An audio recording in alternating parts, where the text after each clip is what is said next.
ताजी चाय की खुशबू हवा में तैर रही थी। जैसे ही अनिका ने नाश्ता तैयार किया, उनके पति राज मेज पर बैठे अखबार में डूबे हुए थे। आज ट्रैफिक बहुत ज्यादा होगा, उन्होंने अखबार मोड़ते हुए कहा। अनिका ने हल्की सी मुस्कुराहट दी। उन्हें समझ नहीं आया कि उन्होंने क्या कहा। ये अब आम बात हो गई थी।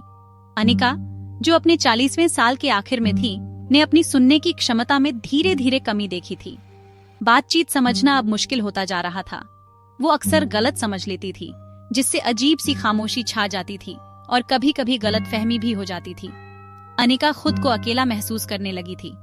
वो लोगों से मिलने से कतराने लगी थी, क्योंकि बातचीत अब शोर शराबे जैसी लगती थी। उनका आत्मविश्वास कम हो गया था। बातचीत की कहुशी अब गलत समझे जाने के डर से बदल गई थी। अनिका की कहानी अकेली नहीं है। ये उन अनगिनत महिलाओं के संघर्ष को दर्शाती है, जो सुनने में तकलीफ की अनदेखी चुनौती से जूझ रही हैं। सुनने में तकलीफ एक बड़ी स्वास्थ्य समस्या है, जो दुनिया भर में लाखों लोगों को प्रभावित करती है। यह समस्या केवल उम्रदराज लोगों तक सीमित नहीं है, बल्कि युवा और मध्यम आयु वर्ग के लोग भी इससे प्रभावित होते हैं। रिसर्च बताती है कि अलग अलग उम्र और वर्ग की बहुत सी महिलाएं सुनने में परेशानी का सामना करती हैं। यह समस्या किसी एक विशेष समूह तक सीमित नहीं है, बल्कि यह सभी सामाजिक और आर्थिक पृष्ठभूमि की महिलाओं को प्रभावित करती है। हैरानी की बात है कि बहुत सी महिलाएं इन संकेतों को नजरअंदाज कर देती हैं और महीनों या सालों तक मदद लेने से बचती हैं। यह अनदेखी अक्सर समस्या को और भी गंभीर बना देती है, जिससे इलाज और भी मुश्किल हो जाता है। सुनने की समस्या का इलाज न करने के गंभीर परिणाम होते हैं। यह न केवल शारीरिक स्वास्थ्य को प्रभावित करता है, बल्कि मानसिक और भावनात्मक स्वास्थ्य पर भी गहरा असर डालता है। अध्ययनों ने इसे अकेलेपन, चिंता और अवसाद की बढ़ती भावनाओं से जोड़ा है। यह भावनात्मक समस्याएं समय के साथ और भी गंभीर हो सकती हैं, अगर समय पर इलाज न किया जाए। महिलाएं, जो पहले से ही कई भूमिकाएं निभा रही होती हैं, अपने करियर पर भी इसका असर देख सकती हैं। सुनने की समस्या उनके पेशेवर जीवन में बाधा डाल सकती है, जिससे उनकी उत्पादकता और कार्यक्षमता प्रभावित होती है। बातचीत में रुकावट, काम में देरी और ध्यान केंद्रित करने में कठिनाई, ये सब उनके जीवन पर भारी पड़ सकता है।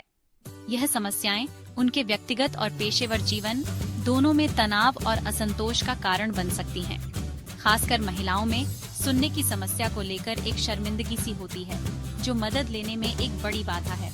ये शर्मिंदगी उन्हें अपनी समस्या को छुपाने और इलाज से दूर रहने के लिए मजबूर करती है।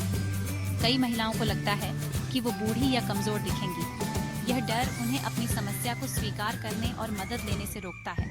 ये डर उन्हें जरूरी मदद लेने से रोकता है। यह एक बड़ी समस्या है, जिसे हमें मिलकर सुलझाना होगा। अब समय आ गया है कि सुनने की समस्या पर खुलकर बात की जाए। हमें इस मुद्दे पर जागरूकता बढ़ानी होगी और इसे सामान्य बातचीत का हिस्सा बनाना होगा। जागरूकता ही जल्दी पता लगाने और इलाज करने में मदद कर सकती है। सही जानकारी और समर्थन के साथ हम इस समस्या का समाधान कर सकते हैं और लाखों लोगों के जीवन को बेहतर बना सकते हैं। सुनने की समस्या को अक्सर गलत समझा जाता है। आइए कुछ आम गलतफहमियों को दूर करें।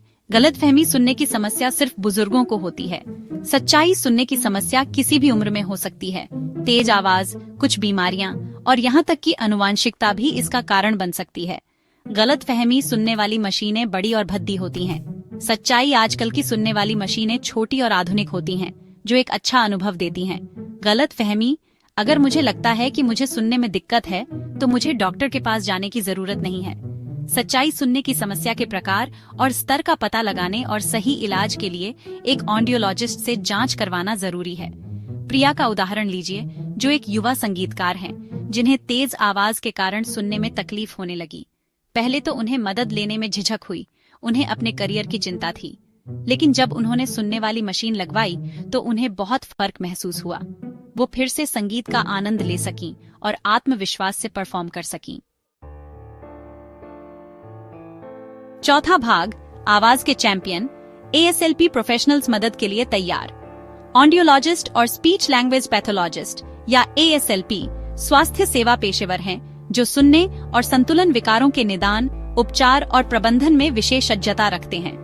वे विभिन्न आयु वर्ग के लोगों के साथ काम करते हैं, बच्चों से लेकर बुजुर्गों तक, और उनकी सेवाएं जीवन की गुणवत्ता में सुधार लाने में महत्वपूर्ण होती हैं। वे महिलाओं को उनके श्रवण स्वास्थ्य पर नियंत्रण रखने के लिए सशक्त बनाने में महत्वपूर्ण भूमिका निभाते हैं। यह सशक्तिकरण उन्हें आत्मविश्वास और स्वतंत्रता की भावना देता है, जिससे वे अपने दैनिक जीवन में अधिक सक्रिय और संलग्न हो पाती हैं। ASLP कई तरह की सेवाएं प्रदान करते हैं, जिनमें श्रवण परीक्षण भी शामिल है।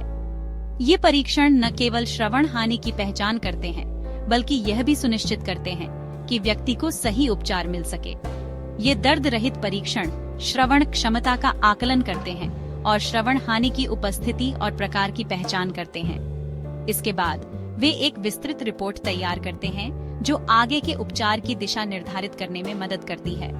वे श्रवण यंत्र फिटिंग और प्रोग्रामिंग भी प्रदान करते हैं, जिससे व्यक्तियों को सबसे उपयुक्त श्रवण यंत्रों का चयन करने में मदद मिलती है और यह सुनिश्चित होता है कि इष्टतम प्रदर्शन के लिए उन्हें सही ढंग से फिट किया गया है। यह प्रक्रिया व्यक्तिगत आवश्यकताओं के अनुसार अनुकूलित होती है। भाषण समझने में कठिनाइयों का सामना करने वालों के लिए ASLP संचार कौशल में सुधार के लिए व्यक्तिगत भाषण चिकित्सा प्रदान करते हैं। यह चिकित्सा विभिन्न तकनीकों और अभ्यासों का उपयोग करती है, जो व्यक्ति की विशिष्ट आवश्यकताओं के अनुसार होती है। ASLP केवल चिकित्सक नहीं है, वे अपने रोगियों के लिए मार्गदर्शक और मित्र भी हैं। वे अपने रोगियों के लिए पैरोकार हैं, जो श्रवण हानि की चुनौतियों से निपटने में मदद करने के लिए निरंतर सहायता और शिक्षा प्रदान करते हैं। उनकी यह भूमिका रोगियों को आत्मनिर्भर और आत्मविश्वासी बनने में मदद करती है, जिससे वे अपने जीवन को पूरी तरह से जी सकें।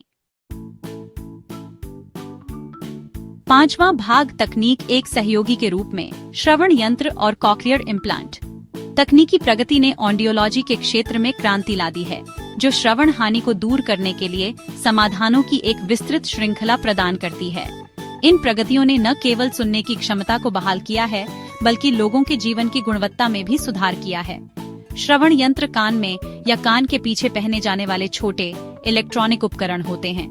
ये उपकरण ध्वनि को पकड़ते हैं और उसे बढ़ाते हैं, जिससे उपयोगकर्ता को स्पष्ट और तेज सुनाई देता है। वे ध्वनि को बढ़ाते हैं, जिससे विभिन्न वातावरणों में सुनना आसान हो जाता है, चाहे वह एक शांत पुस्तकालय हो या एक शोरगुल वाला रेस्तरां। श्रवण यंत्र उपयोगकर्ताओं को बेहतर सुनने में मदद करते हैं। दूसरी ओर, कॉक्लियर इम्प्लांट शल्य चिकित्सा द्वारा प्रत्यारोपित उपकरण होते हैं, जो आंतरिक कान के क्षतिग्रस्त हिस्सों को बाईपास करते हैं और सीधे श्रवण तंत्रिका को उत्तेजित करते हैं। यह तकनीक उन लोगों के लिए विशेष रूप से फायदेमंद है, जिनके लिए पारंपरिक श्रवण यंत्र पर्याप्त नहीं होते। वे गंभीर से गहन श्रवण हानि वाले व्यक्तियों के लिए एक विकल्प हैं। कॉक्लियर इम्प्लांट ने कई लोगों को फिर से सुनने की क्षमता प्रदान की है, जो पहले असंभव लगती थी। इन तकनीकों में जीवन को बदलने की शक्ति है। वे न केवल सुनने की क्षमता को बहाल करते हैं, बल्कि उपयोगकर्ताओं को सामाजिक और भावनात्मक रूप से भी सशक्त बनाते हैं। माया की कहानी को ही लीजिए, जो एक दादी हैं, जो प्रगतिशील श्रवण हानि से जूझ रही थी। उनकी सुनने की क्षमता धीरे धीरे कम हो रही थी, जिससे उनके दैनिक जीवन में कई चुनौतियां आ रही थी। शुरू में श्रवण यंत्रों के विचार का विरोध करने के बाद उन्होंने अंततः उन्हें आजमाने का फैसला किया। परिवर्तन उल्लेखनीय था। श्रवण यंत्रों ने उनकी सुनने की क्षमता को बहाल किया और उनके जीवन में एक नई ऊर्जा भर दी। वह एक बार फिर अपने पोते पोतियों की हंसी सुन सकती थी, परिवार और दोस्तों के साथ बातचीत में शामिल हो सकती थी और संगीत के आनंद को फिर से खोज सकती थी। यह उनके लिए एक नया जीवन शुरू करने जैसा था। 6वां भाग, सशक्त महिलाएं हर ध्वनि को सशक्त बनाएं। इस अंतर्राष्ट्रीय महिला दिवस पर आइए हम हर जगह महिलाओं की ताकत और लचीलेपन का जश्न मनाएं। आइए हम समग्र कल्याण के एक अभिन्न अंग के रूप में श्रवण स्वास्थ्य के महत्व को भी स्वीकार करें। सशक्त महिलाएं दुनिया को उसकी सारी समृद्धि में अनुभव करने की हकदार हैं। वे प्यार की फुसफुसाहट, बच्चों की हंसी, संगीत की सुंदरता और अपनी आवाज की शक्ति को सुनने की हकदार हैं। इसे कार्रवाई के लिए एक आह्वान होने दें। आइए हम श्रवण हानि के आसपास के कलंक को तोड़ें और अपने जीवन में महिलाओं को उनके श्रवण स्वास्थ्य को प्राथमिकता देने के लिए प्रोत्साहित करें।